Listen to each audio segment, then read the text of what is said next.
Hello students, सुप्रभात। आज की ऑनलाइन क्लास में हम बीए पार्ट थर्ड के फर्स्ट पेपर आधुनिक भारत के इतिहास के अंतर्गत 1857 की क्रांति के बारे में अध्ययन करेंगे। 1757 के प्लासी के युद्ध से भारत में अंग्रेजी साम्राज्य की नींव पड़ी और व्यापार के बहाने जो ईस्ट इंडिया कंपनी भारत आई थी उसने भारत में शासन कार्य अपने हाथ में लेकर धीरे धीरे सभी संपूर्ण भारतीय भूक्षेत्र पर प्रत्यक्ष और अप्रत्यक्ष रूप से अपना अधिकार जमा लिया। अंग्रेजी ईस्ट इंडिया कंपनी की शोषण नीतियों से भारत के सभी वर्ग, चाहे वो रियासतों के राजा लोग हो, सैनिक हो, जमींदार हो, किसान हो, व्यापारी, मौलवी, ब्राह्मण, सभी समाज के सभी वर्ग इसकी शोषण नीतियों से परेशान हो गए। सबके ऊपर इसका प्रतिकूल प्रभाव पड़ा। केवल नगरों में रहने वाला एक छोटा सा वर्ग था जिसे अंग्रेजी शासन में नौकरियां मिली थी और जिसे कंपनी के शासन से लाभ पहुंचा था, वही भारत में कंपनी के शासन को बनाए रखना चाहता था। अन्यथा संपूर्ण भारतीय जनता अंग्रेजी शासन से असंतुष्ट थी और वो एक प्रकार से शक्ति के बल पर ही अंग्रेज भारत पर शासन कर पा रहे थे। 1857 की क्रांति के दौरान लखनऊ में जो घोषणा की गई थी उसमें कहा गया था कि अंग्रेज़ों के कारण हिंदू और मुसलमानों दोनों के प्रिय 4 प्रमुख तत्वों धर्म, मान, जीवन तथा संपत्ति को भय उत्पन्न हो गया था। समय समय पर सैनिक विद्रोहों के रूप में भारतीय जनता का और सैनिकों का यह संतोष प्रकट भी होता रहा, लेकिन अंग्रेज़ों ने अपनी सैनिक शक्ति के बल पर इन विद्रोहों को दबा दिया था। मगर इन छोटे छोटे विद्रोहों और विरोधों ने 1857 की क्रांति की पृष्ठभूमि तैयार कर दी। इस क्रांति के कारणों के विषय में हम आज अध्ययन करेंगे। 1857 की क्रांति के अनेक कारण थे। संक्षेप में यदि हम इसे कहें तो 1857 की क्रांति भारतीय जनता के राजनीतिक, प्रशासनिक, सामाजिक, आर्थिक, धार्मिक एवं सैनिक असंतोष का परिणाम थी, जिसे चर्बी वाले कारतूसों ने अग्नि दे दी। क्रांति के राजनीतिक कारणों के अंतर्गत हम देखते हैं। सर्वप्रथम लॉर्ड वेलेस्ली ने अपनी सहायक संधि व्यवस्था के द्वारा भारतीय शासकों के आंतरिक और विदेशी संबंधों पर कंपनी का वर्चस्व स्थापित कर दिया था। इसके बाद लॉर्ड हेस्टिंग्स ने अपनी साम्राज्यवादी नीति के तहत मराठा साम्राज्य को समाप्त कर दिया और भारत के अधिकांश भूभाग को अंग्रेजी साम्राज्य में मिला लिया। डलहौजी तो कंपनी से बाहर किसी रियासत को देखना ही नहीं चाहता था। उसने अनेक ऐसे तरीके अपनाए जिससे भारतीय रियासतों को अंग्रेजी साम्राज्य में विलय किया जा सके। उसमें डलहौजी की एक सुप्रसिद्ध जो नीति थी, जिसे व्यपगत का सिद्धांत या गोद निषेध सिद्धांत कहा जाता है, डॉक्ट्रिन ऑफ लैप्स, इसने भारतीय राजाओं में एक प्रकार से खलबली मचा दी।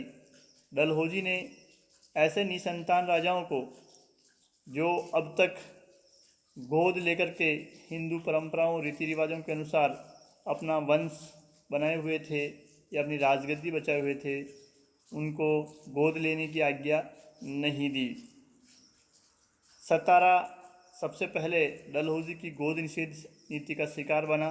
उसके बाद जैतपुर, संबलपुर, बघाट, उदयपुर, झांसी, नागपुर इत्यादि रियासतों का विलय डलहौजी ने डॉक्ट्रिन ऑफ लैप्स की नीति के तहत कर दिया। अब भारतीय शासक अपने आप को असुरक्षित महसूस करने लगे। पता नहीं कब अंग्रेजी सरकार कोई बहाना बना करके उनकी रियासत को छीन ले। तंजौर और कर्नाटक के नवाबों की राजकीय उपाधियां समाप्त कर दी गई, जिससे शासकों के साथ साथ वहाँ की जनता में भी असंतोष उत्पन्न हुआ। मुग़ल बादशाह जो अभी तक भारतीय जनता के सम्मान का पात्र था,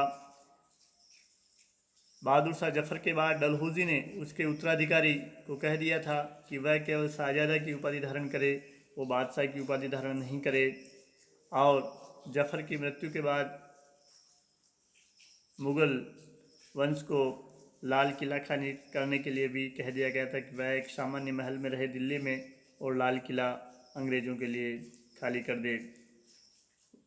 मुग़ल सम्राट की उपाधियाँ हटाने, उसके सम्मान पर आघात करने, एक प्रकार से ये उसके साथ दुर्व्यवहार था। इससे भारतीय मुसलमान काफ़ी चिंतित हो गए और उन्हें एक प्रकार से मौका चाहिए था कि किस प्रकार वह कंपनी को भारत से हटा सके। 1818 ईस्वी में जब पेशवा का राज्य छीन लिया गया, तब पेशवा बाजीराव द्वितीय को अंग्रेज़ों ने 8 लाख रुपए वार्षिक पेंशन देकर के बिठूर भेज दिया था। मगर उसके पेशवा बाजीराव द्वितीय की कोई संतान नहीं थी, तो उन्होंने नाना साहब को गोद लिया था और उनकी मृत्यु के बाद अंग्रेज़ों ने नाना साहब की पेंशन को यह कहते हुए देने से मना कर दिया कि पेंशन बाजीराव प्रथम को व्यक्तिगत रूप से दी गई थी, न कि मराठा पेशवा को। इससे भी मराठी लोगों में असंतोष उत्पन्न हुआ और 1856 में जब लॉर्ड डलहौजी ने कुशासन के नाम पर अवध का विलय कर दिया, तब तो एक प्रकार से हम ये कहें अवध के सैनिक, जनता, जागीरदार, जमींदार सब में असंतोष उत्पन्न हुआ और वो अंग्रेजी शासन को भारत से उखाड़ फेंकने की प्रतीक्षा करने लगे।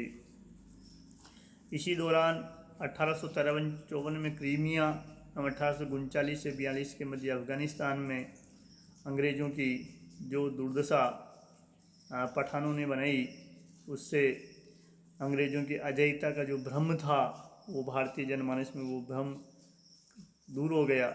उनको लगा कि अंग्रेज़ों को भारत से बाहर निकाला जा सकता है। ये सारे राजनीतिक कारण थे जिनसे भारतीय लोग असंतुष्ट थे। क्रांति का दूसरा कारण प्रशासनिक कारण था, जिसमें था कि प्रशासनिक सेवाओं में उच्च पदों के द्वार भारतीयों के लिए बंद थे। केवल नीचे की नौकरियां, क्लर्क या एक सामान्य नौकरियां ही भारतीयों के लिए थी। उच्च पदों पर अंग्रेज़ों को नियुक्त किया जाता था। न्यायिक क्षेत्र में भी अंग्रेजी सर्वोच्चता विद्यमान थी। किसी भी अंग्रेज अपराधी का मुकदमा भारतीय न्यायाधीश नहीं सुन सकता था। अंग्रेज अधिकारी वर्ग जो है भारतीयों से मिलना पसंद नहीं करता था और उन्हें हर बात पर अपमानित किया जाता था। इसी दौरान डलहौजी द्वारा गठित इनाम कमीशन ने बम्बई में लगभग 20,000 जागीरों को जब्त कर लिया, जिससे जमींदार वर्ग भी अंग्रेज़ों का विरोधी हो गया। तीसरा सामाजिक कारण है, जिसके तहत अंग्रेज़ों ने भारतवासियों के सामाजिक रीति रिवाजों में हस्तक्षेप करके उन्हें एक प्रकार से आशंकित कर दिया। लॉर्ड विलियम बेंटिक ने 1829 ईस्वी में राजा राम मोहन राय के आग्रह के बाद सती प्रथा पर रोक लगा दी और 1830 में पूरे भारत में सती को बैन कर दिया गया। वास्तव में इस अमानवीय कुरीति को बंद किया जाना सही था, मगर भारतीय जनमानस ने इसे अपने रीति रिवाजों में हस्तक्षेप पहुँचा कि वो यदि कोई अमानवीयता तो खुद बंद करेंगे, अंग्रेज उससे बंद करने वाले कौन होते हैं। तो एक प्रकार से सती पर रोक ने भी अंग्रेज़ों के विरुद्ध नाराज़गी उत्पन्न की। 1856 ईस्वी में जब कैनिंग ने विधवा विवाह को कानूनी मान्यता प्रदान की, तो रूढ़िवादी भारतीय जो कि विधवाओं के पुनर्विवाह के विरोधी थे, वो अंग्रेज़ों से नाराज़ हो गए। हिंदू उत्तराधिकार नियम में परिवर्तन कर दिया गया कि यदि कोई हिंदू ईसाई धर्म ग्रहण कर भी लेता है तो उसे उसकी पैतृक संपत्ति से वंचित नहीं किया जाएगा। इससे पूर्व यदि कोई व्यक्ति धर्म परिवर्तित कर लेता था तो उसे अपनी पैतृक संपत्ति से बेदखल कर दिया जाता था। अंग्रेजों द्वारा जातीय भेद की नीति, जिसमें वो स्वयं को श्रेष्ठ समझते थे और भारतीयों को है या निम्न श्रेणी का समझते थे, इसने भी भारतीयों को नाराज़ किया। भारतीय सामाजिक व्यवस्था में हस्तक्षेप, जैसे जाति प्रथा को नहीं मानना, ट्रेनों में, होटलों में या अन्य जगह सभी जाति के लोगों को एक साथ बिठाना, अस्पतालों में, विद्यालयों में, इस सामाजिक व्यवस्था में हस्तक्षेप से भी रूढ़िवादी भारतीय लोग अंग्रेजों से नाराज हो गए। चौथा कारण धार्मिक कारण है। 1813 के बाद अंग्रेजी ईसाई मिशनरियों को भारत में धर्म प्रचार की स्वतंत्रता दे दी गई और उन्हें सब प्रकार की सुविधाएं भी दी गई। ये अंग्रेजी ईसाई धर्म प्रचारक हिंदू व इस्लाम धर्म की आलोचना करते थे और ईसाई धर्म को श्रेष्ठ बताते थे। वे मूर्ति पूजा की आलोचना करते थे, सेना में ईसाई धर्म का प्रचार करते थे, अंग्रेजी विद्यालय खोलकर वहाँ ईसाई धर्म की शिक्षा दी जाती थी। अस्पताल भी एक प्रकार से ईसाई धर्म के प्रचार के केंद्र बने हुए थे। बेरोजगार, अकाल पीड़ित, अनाथ बच्चों व विधवाओं को प्रलोभन देकर के इन्होंने ईसाई बनाने का प्रयास किया।